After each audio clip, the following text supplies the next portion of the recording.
Hello everybody, welcome to a special episode of Jay's Beer Review. I am at the Washington Armory in Albany, New York, where they are having the first ever Albany Craft Beer Festival. And basically there's over 40 different craft breweries here, and there's over 100 different beers. And one of the biggest reasons why I want to come here today is because one of the things they advertised is they promised that the breweries would bring stuff that you can't get retail. So that's what I'm here to try. Some of the stuff that I can't get retail. And it works a little differently than Tap New York. You basically get 20 different coupons that you can turn in and get samples of each different beer. So we're going to walk around, maybe talk to some of the distributors. There's probably some representatives from some of the breweries, but I don't expect to see any brewers.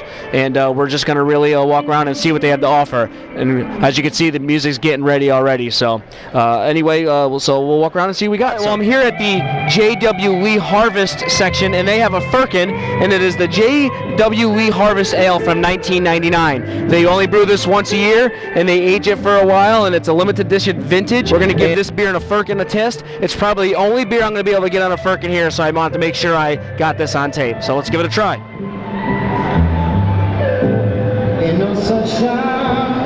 Wow, it's very sweet, very much like a mead or a wine. And just to be able to try something on a firkin is always unique. So, all right, folks, we're here at the Albany Craft Beer Festival, and there's probably about 1,500 people here, and it's a pretty good crowd, and we're just enjoying ourselves.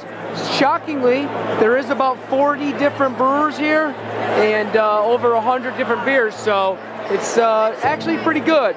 The biggest difference is between this and Tap New York is there's no real brewers or anybody from the breweries here. It's all representatives at the absolute most, but mostly just volunteer workers just working, pulling beer behind it. So, but either way, it's still a great time because you're enjoying some good beer, getting some good food, and listening to some good music. So. All right, folks, well, I'm now in the Vermont Room section of the Albany Craft Beer Festival, and basically this is just a little Vermont Brewery Association platform of all the different Vermont breweries they have in the area. Right now I'm actually trying the McNeil's Brewery's Dead Horse IPA. I just had their Sunshine IPA, and I've heard a lot of things about how that is like a really good IPA. It's well known, well ranked, and I actually thought it was really good. I'm going to do a full review of it. But this is a nice little area, Vermont being in here and showcasing some of their beers as well. So just another fine example of some great beers here at the Albany Craft Beer Festival. All right, folks. Well, we're here at the